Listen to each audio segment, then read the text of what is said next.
Magnificat anima mea Dominum, et exsultat spiritus meus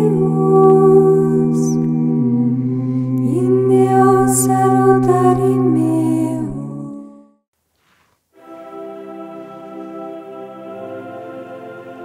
Welcome to the new episode of the theme Saint Teresa of Avila, Mother of Interior Souls.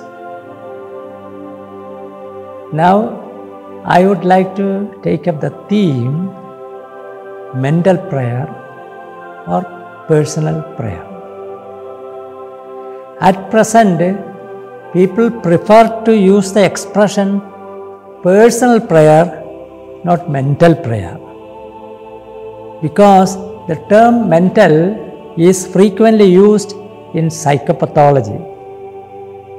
Often we hear, Father, his problem is little mental, her problem is mental. But strictly speaking, mental is the apt term.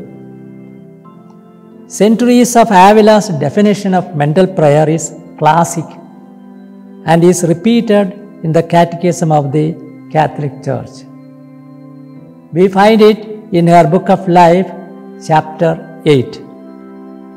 There he describes mental prayer thus. Mental prayer, in my opinion, is nothing else than a close sharing between friends. It means taking time frequently to be alone with Him who we know loves us. In essence, prayer is a close sharing between friends. In prayer, we look at God, we look at Jesus as our friend and beloved. Now, what should we understand by the phrase a close sharing between friends? Saint Teresa means it. She tells, tell him our troubles, beg him to put them right, speak with him as with a father, a brother, a lord, and a spouse, and sometimes in one way and sometimes in another, and he will teach you what you must do to please him. Now, what is to be understood by the phrase, tell him our troubles, beg him to put them right? To understand this phrase, let us make an assessment of our Christian life, our religious life, our priestly life. How many years we are now in our religious life? We see some hating others until their death, some ambitious to be in position, others jealous, lazy in everything, and some desperate to the point of committing suicide, and revengeful to the point of murdering,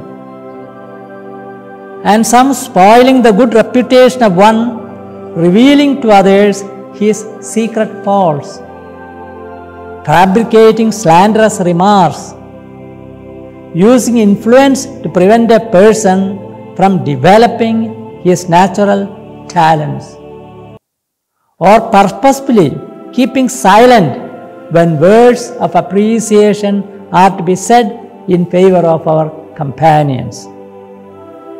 Some are with self-complacency, without any scruple, and so on. It is in this context Saint Teresa wrote in her life, if the friar and the nun are to begin to follow their vocation truly, they need to be more afraid of the religious in their own house than of all the devils. Yet we see these people go on with these unhappy tendencies years together after spending years for morning and evening meditations. Their meditations made no salutary change in their lives. Why? Their meditations were not real meditations, only mental relaxations. They are ignorant of how to make meditation. Prayer must be existential. We must place all our problems before the Lord in prayer. We have to speak interiorly to the Lord, articulate our aspirations and feelings. The Bible gives ample examples of how to put before the Lord our pressing needs. Take Jacob's prayer for protection. Let us see the context of his prayer. He cheated his brother Esau twice. First, he bought from Esau the elder son's birthright with a bread and lentil stew. By this, Jacob received right of the double portion of his inheritance. And then he got the firstborn's blessings, which gave him authority to lord over his brethren. After this, he did flee to his maternal uncle Laban for safety. When asked by God to return to his country, he was afraid of Esau. So he prayed to the Lord, "Deliver me, please, from the hand of my brother, from the hand of Esau, for I am afraid of him. He may come and kill us all, the mothers with the children." See the effect of prayer. Esau ran to meet him, embraced him, and fell on his neck and kissed him, and they wept. Take the prayer of Anna, who was childless. She said to Eli, who thought she was drunk,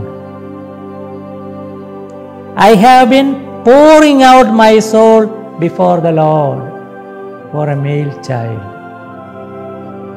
And in due time, Anna conceived and bore a son. And she named him Samuel. Now let us take the prayer of Moses. God revealed to Moses the punishment he was going to give his chosen people who worshipped the golden calf. The punishment was threefold. Moses took one after another and pleaded for the people like a friend of God. The first punishment: "My wrath will burn hot against them." Moses pleads, "O Lord, why does your wrath burn hot against your people, whom you brought out of the land of Egypt with great power and with a mighty hand?" Second punishment: "And I will consume them." Moses again continued with the Lord, "Why should the Egyptians say, 'It was with evil intent you brought them out to kill them in the mountain and to consume them from the face of the earth?" And the third punishment: "Of you I will make a great nation." And he answers, "Lord, remember Abraham, Isaac, and Israel, your servants, how you swore to them by your own self, saying to them, 'I will multiply your descendants like the stars of heaven, and all this land I have promised I will give to your descendants, and they will inherit it forever.'" Now see the result of his prayer. And the Lord changed his mind about the disaster that he planned to bring on his people. Like the biblical figures, we must speak to the Lord interiorly, articulating our desires, feelings, troubles, desires, and so on. Thank you.